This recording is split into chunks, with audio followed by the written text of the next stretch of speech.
heading north of Skaggs to Clear Spring School, you guys are going to be seeing a lot of those storms very quickly. Further up in Luttrell, if you're on Highway 61, Tazewell Pike, definitely make sure you're driving carefully. Take a moment to pull over. If you're outside, this is a good time to head inside for the next half hour or so as we continue to watch this warning. This is going to be ending at in a little under a half hour, going until about 6:30. So Chesney.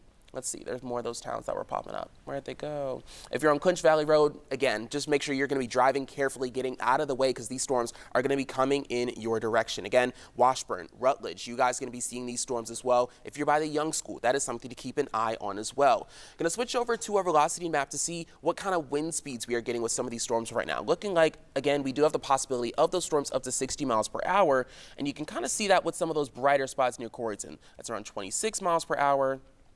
18, but we are seeing some of those isolated gusty winds pop up with that storm, but we are not seeing any rotation with this. So that's why there's no tornado threat with this system as we continue to watch it move. We're watching all green for the most part, which means that storm is moving in one direction, not seeing any winds moving in the opposite. I'll switch back over into our radar so we can show a little bit more of that again. Cloud cover throughout the rest of the area is definitely on the heavier side. Rain getting upwards of 3/4 of an inch. There was 1 inch hail possible with this storm as it continues to make its movement, and it's moving fast. It's moving upwards of 30 to 40 miles per hour. I can take a second look here and see what that is doing. Yes, moving to the east at about 30 miles per hour, 60 mile per hour winds, and that penny-sized hail is going to be included. I'll move out to the rest of the region because, like I was saying, there's not really too much activity aside from this. We are watching some moderate showers and thunderstorms moving through parts of McMinn, now heading into Monroe County, but that's about to move off into the rest of parts of the mountainous areas of North Carolina. So other than that, really not too much to see, but there is some heavier activity as we look further into our south. You can see there just south of the Chattanooga area, getting into parts of northern Georgia. That's where we see a lot of those heavier storms, but those aren't really going to be coming in our direction. As you can tell, they're moving their way over, again, somewhat to the northeast, so we're likely, or somewhat generally to the east. So more of Georgia and North Carolina is going to see that, not much of what we're seeing over here. Now, further over into the west, we are seeing a couple of spotty showers start to appear in Middle Tennessee. Some of those could start to make their way towards some of our plateau counties, but that's not something we are quite seeing as of this particular moment. Now, when it comes to our Storm Prediction Center risk, most of our area is in that level 2. We're now seeing just this slight little corner here as you include a bit of Fentress County in that level 3.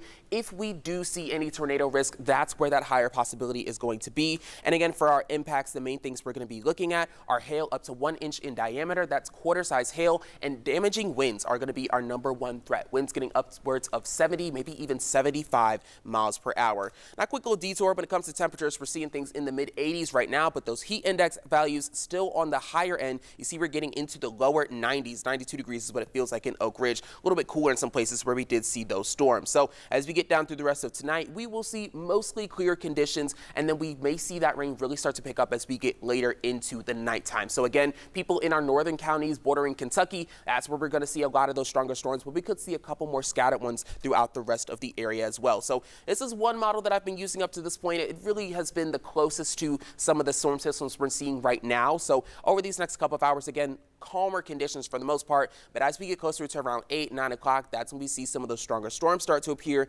Then we get to around midnight, those strongest storms as we get out into the plateau. You see a lot of those pinks and reds as you get further into Fentress County, on the edge of Scott County, edging into Cumberland County as well. That's where we're going to see, again, that highest tornado threat. A lot of these storms showing to track further into our northern counties, but some of them could dip further down into the valley. You see around 2 a.m. we've got that pink cell sitting directly over Knoxville, and that's going to continue to pass on. Now, this is when we're crossing over into the morning time. This secondary wave of rain is where the forecast starts to get a little bit unsure. We don't see as much model agreement when it comes to the second wave of rain that could come heavier in the morning time, but this is what we could see pass as you're starting to wake up on your Monday. Now, if you're heading to work, that's something to keep an eye on for as you're making your drive. Definitely make sure you're driving carefully. And also, if you're making some 4th of July plans, you're going to start to head out because that is coming up on Tuesday. That is something you're going to want to keep in mind as well. But those seem like they're going to pass out of the way before most people are heading out to work. So it is something to keep in mind. You might wake up to it before your alarm catches you, but hopefully these will be out of the way before you're finally getting your day started. Other than that, we do have the possibility for some more daytime heating showers that can come later into the afternoon and evening, but that's going to be something that is pretty average with our summertime. It's something that's been happening pretty pretty consistently, and it is something that we'll see over the next couple of days. Now, I haven't fully updated the 7-day forecast yet, but so far things aren't really looking too different. We are going to drop down a temperature into the lower 80s, back closer to average as we look through the rest of the week. Again, you do see a lot of percentages for those daytime heating showers that could occur, and then we see our next bout of rain coming again on the weekend, sometime around Friday, because you see that big drop in temperature back down into the mid-80s. That's going to be the effect of another cold front as well. But I'll take things back up to the radar just to give you guys one last look at what we're seeing. I don't want to take too much of your time here. But again, we're looking at the severe thunderstorm watch that's going until 9 p.m., although we are looking at the possibility of those stronger storms a bit later on. Moderate lighter showers as you get further down into our southern counties. You see that one little bit there as you get into parts of Monroe County. But otherwise, we just have the one cell that we are watching now that is just about leaving Knox County and heading into Hamblin. So you can see we're moving towards Jefferson County. We're passing through Jefferson, passing through Anderson County, passing through Union County as well. We're heading towards Grainger and Jefferson right now. If you're in Blaine, you guys are now in the main impact of those storms. But actually, it looks like we're getting a little bit of lightning. We're lightening, I should say. Weakening would be a better word.